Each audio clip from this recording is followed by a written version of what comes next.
Okay, so outdoor track and field, it's that time of year where people are like either they're coming off a huge winter block of hard training, or some of y'all are just coming up off the couch to get ready to run another season and you're like, yeah, I'm ready.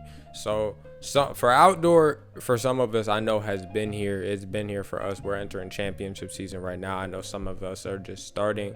So I think this is a perfect time to talk about what we love and hate about outdoor track and field. And if I already got a part 2 coming for this, so if you like this, make sure to leave a like, sub, post notice, all the stuff. And yeah, let's go. Okay, so for people watching that are either like they're just starting outdoor, or like you might be new to it or something like that, I'm gonna explain that there's 2 types of meets, right? And you use that's JV, varsity meets, right? And yeah, it sounds self-explanatory, but like just trust me, they're very, very 2 completely different types of meets, and you're gonna see what I mean right now. Okay, so first thing, JV meets are usually on weekdays after school as opposed to on Saturdays, like all day. So you gotta walk around school all day first, and then you're gonna pop out and run the fastest you ever ran in your life. If you think you're missing out though because of that, and because you have to, instead of like waking up and running, you have to walk around school first, if you think you're missing out because of that, you're not. Because high-key JV meets are way more fun than varsity meets will ever be.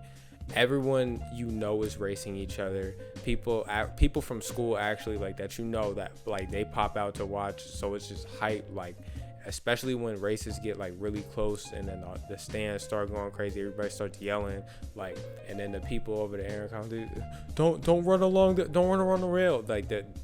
It be lit, and you'll see people making content everywhere. I'd be one of them. Like, you got mobs of people on the infields, like teams just being goofy. Like, it was shadow boxing way back when. It's actually like a really good time. Like, and honestly, like those like vibes is what made me fall in love with track, because I didn't even like track at first. I was a cross guy, but I got to actually like experience that energy, and I started liking track too. So yeah, those are fun. Okay, now varsity meets are obviously different. If you're top 3 in your event out of everyone on your team, you're a varsity kid, which means they're gonna take your whole Saturday from you, put you on a bus, and take you over to the next nearest local high school to see if you can get some points and hopefully help to win the meet, right? I will say these meets are a lot more serious. They're a lot more like, they're not very lighthearted. There's a lot less like playing around, because everyone's focused on like either getting ready for their events, or like relaxing, stretching, warming up, or they just be sleep, right? So it's not as much going on. But I'm not gonna lie, like varsity meets, like as opposed to, oh, they're fun to be around and kind of run around at, varsity meets are way more fun to watch than JV meets. Like JV meets are more for the people, because everyone from school pops out. It's just fun to be around, but like after a while, you get, if you're really watching the race, you get tired of watching like 200 heats of like the 100-meter dash and seeing the 50th guy run like 12.5 and act like Noah Lyles after he gets third in his heat. Okay, so varsity meets are worth watching because the kids are actually fast, and that's not to take away from any other people like running JV, because there are some fast JV kids if your roster is deep, but you will know what I mean. I promise you'll be impressed watching like at least the fastest heats of every event, because it's crazy to see a 21.200 in real life. It's crazy to see a 40-second 400, like, or even a 420. These are also things that, and aspects that make you fall in love with track and field. Okay, so if you're at a JV meet, go have fun, go run around, like go talk to people. If you're at a varsity meet, actually watch the meet, because there will be some stuff going on. Okay, enough glazing track. So my beef with outdoor track and field. Now, my first real problem that you didn't have to deal with in indoor, and something that really wasn't an issue, is the weather and how it never knows what it wants to do, and it affects you differently depending on what kind of athlete and what kind of events you run. And then, so for example, if it's extremely hot, a 100 runner, hurdler, jumper, like y'all might actually love that, because it's just easier to run when you're warm. Like, it's more comfortable. Like, that's how y'all practice. It's harder to pull something. It's just better overall. I'd say same is for jumps and throws, but for distance runners, I'm a distance runner, that's a whole different story, because we have to run for longer and our bodies are working harder to keep our skin cool, so that leads to slower times. And not to mention, they won't cancel a track meet for anything. Like, I truly believe that if there was an E6 tornado and 3 regular show villains on the track during a 4x1, and like as long as they weren't in the exchange zones, they would be waving those flags and getting y'all ready to run. And even if they were interfering with the exchange zones, we would probably just hop on the bus for 30 minutes and then pop back out once that's like dealt with.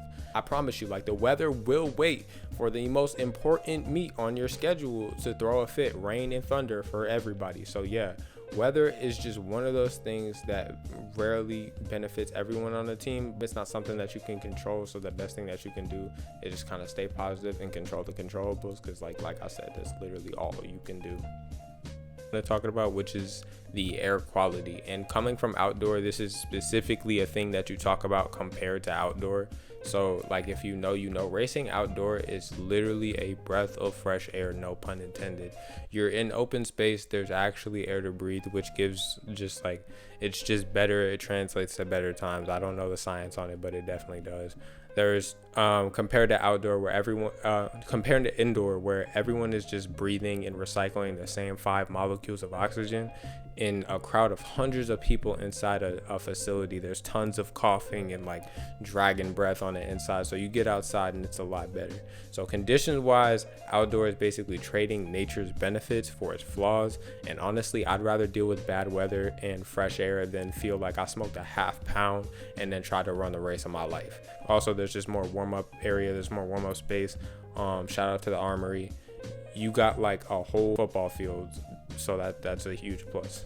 Okay, let's talk about the tracks. Every outdoor track is 400 meters. That makes everything just a lot easier. This is also something that's compared to indoor. So, because if you saw my indoor video, or you just know like running indoor, not every track is 400 meters. Like they rarely are. They're 200, 300 sometimes.